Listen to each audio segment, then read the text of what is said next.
How do you tell someone who's genuine from someone who's actually in it for themselves, who actually has an ego so large that it just overpowers all the other egos and forms a cult following around itself? It seems impossible to tell the difference. Which in that case, there's no such thing as a guru at all, or all gurus are frauds. Because it just doesn't seem possible to talk about non-duality. But, to go into the issue of a guru a little bit deeper, you would think a good spiritual teacher would have lots of followers, people that gather around to listen to them speak, to ask them questions. But the problem is, whenever that happens, that guru, they obviously are a created person. They're a body, an individual like everybody else. And so their emotional state, just because of their biological constitution, is entrained to the emotional states of everybody they interact with. That's what it means to be an intersubjective being. We're not just cut off to ourselves. When we see and speak to other people, they command our attention. They're as much in our head as we are. And so a guru is obviously affected by the people which gather around him or her. And the typical way we think about enlightenment is that it's something an individual has that other people don't, and then that individual becomes a teacher and everybody else is a student. And so it's like thinking about non-dual realization in dualistic terms,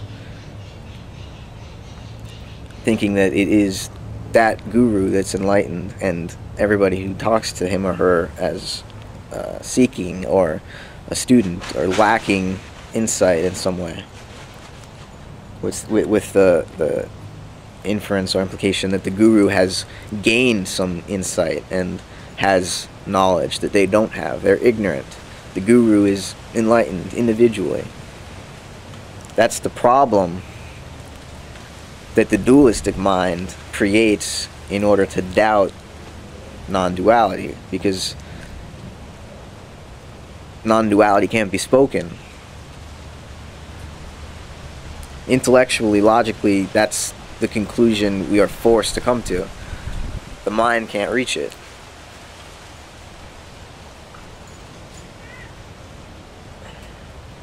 But maybe it's not that the guru is enlightened. It's that the body is always already one. The body, not my body, but I am an organ in a larger system. Let's look at it that way. My body, my full biological human being, is a body within a body, just like all of my human cells are also bodies within this body. And this is the fractal nature of reality. There are only bodies, but there's no outside. If the whole cosmos, if you want to think of it this way, is like an organism without an outside.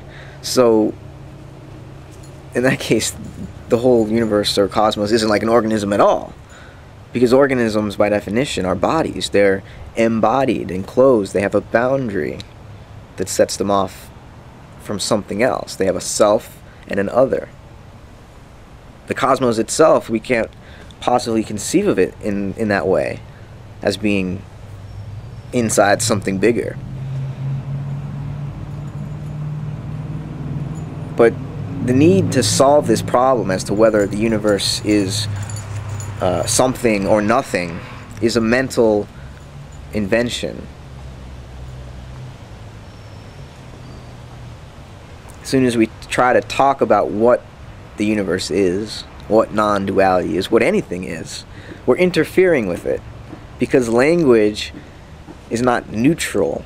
It cannot mirror the facts of the world. perception cannot mirror the facts of the world. The world and perception, the mind and the body, the self and the other, are always one. They always influence one another. And that's why you can't talk about what non-duality is. It's already the whole thing that was going on before the talking even began, and still is what's going on while the talking is occurring.